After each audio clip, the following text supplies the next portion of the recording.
بسم اللہ الرحمن الرحیم۔ السلام علیکم۔ راؤ انور نے جعلی انکاؤنٹر میں نقیب اللہ کے قتل کا حکم دیا، گواہ کا عدالت میں بیان۔ دوستو، خبر کی تفصیلات کی طرف بڑھنے سے پہلے میری آپ سب سے گزارش ہے کہ ہمارے اس یوٹیوب چینل کو سبسکرائب کر دیں اور ساتھ دیے گئے گھنٹی کے نشان کو لازمی دبائیے گا تاکہ آنے والی تمام لیٹسٹ اور نیو ویڈیوز کا نوٹیفیکیشن سب سے پہلے آپ کے پاس پہنچ سکے۔ آئیے اپنی خبر کی تفصیلات کی طرف بڑھتے ہیں۔ کراچی انسداد دہشت گردی عدالت میں استغاثہ کے ایک گواہ نے بیان دیا ہے کہ وزیرستان سے تعلق رکھنے والے نقیب اللہ محسود کو پولیس نے اٹھایا، اسے لاپتہ کر دیا اور جنوری میں senior superintendent police SSP Malir Rao Anwar کے حکم پر مبینہ طور پر ایک جعلی مقابلے میں مارا گیا۔ رپورٹ کے مطابق سابق SSP اور اس کے تقریباً 2 درجن ماتحت افراد پر الزام ہے کہ انہوں نے نسیم اللہ محسود کو، جو نقیب کے نام سے مشہور ہے، سمیت 3 دیگر افراد صابر، نذر جان اور اسحاق کو 13 جنوری 2018 کو طالبان دہشت گرد قرار دے کر جعلی انکاؤنٹر میں قتل کیا۔ انور، قمر احمد، محمد یاسین، سپرد حسین اور خضر حیات ضمانت پر ہیں، جبکہ دیگر 13 افراد کاظمی زیر حراست ہیں۔ کیس پر ATC 3 کے جج نے سماعت کی، جو سینٹرل جیل کے اندر جوڈیشل کمپلیکس میں مقدمہ چلا رہے ہیں۔ سرکاری وکیل نے اس کیس میں اپنی گواہی ریکارڈ کرنے کے لیے نجی گواہ کو پیش کیا۔ گواہ نے بتایا کہ ان کا تعلق متوفی کے گاؤں سے ہے۔ نقیب اللہ کی گرفتاری کی اطلاع ملنے کے بعد وہ پاکستان تحریک انصاف کے ایک مقامی رہنما اور دیگر کے ہمراہ عباس ٹاؤن میں پولیس چوکی گئے تھے۔ ان کا کہنا تھا کہ پولیس چوکی پر انہیں معلوم ہوا کہ نقیب اللہ کو راؤ انور کے حکم پر کہیں اور منتقل کر دیا گیا ہے۔ بعد ازاں 13 جنوری 2018 کو انہیں اطلاع ملی تھی کہ نقیب ایک مقابلے میں مارا گیا ہے۔ انہوں نے مزید کہا کہ نقیب اللہ کے ایک کزن نے اس کی لاش حاصل کی اور اس کی نماز جنازہ سہراب گوٹھ میں ادا کی گئی۔ دوسری جانب سابق SSP کے دفاعی وکیل ایڈوکیٹ عامر منصوب قریشی نے اسے جرح کی۔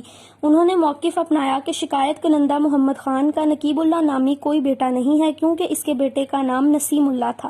وکیل نے دعویٰ کیا کہ شکایت کنندہ کے مطابق مبینہ طور پر متاثرہ شخص کو پولیس چوکی میں تقریباً 50 دن اغوا کیا گیا تھا اور سوال کیا کہ گواہ کو معلوم ہونے کے باوجود اس کے اغوا کے خلاف پولیس میں شکایت کیوں نہیں کی گئی۔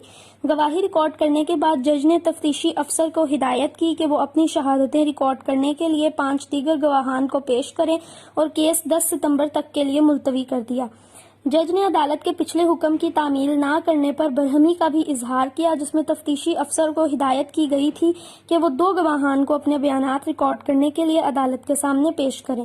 امان اللہ مروت شیخ، محمد شعیب گاڑا، حسین محمد عباس، صداقت حسین شاہ، رانا شمیم اور ریاض کو مفرور مجرم قرار دیا گیا ہے اور ان کی گرفتاری کے لیے وارنٹ جاری کیے گئے ہیں۔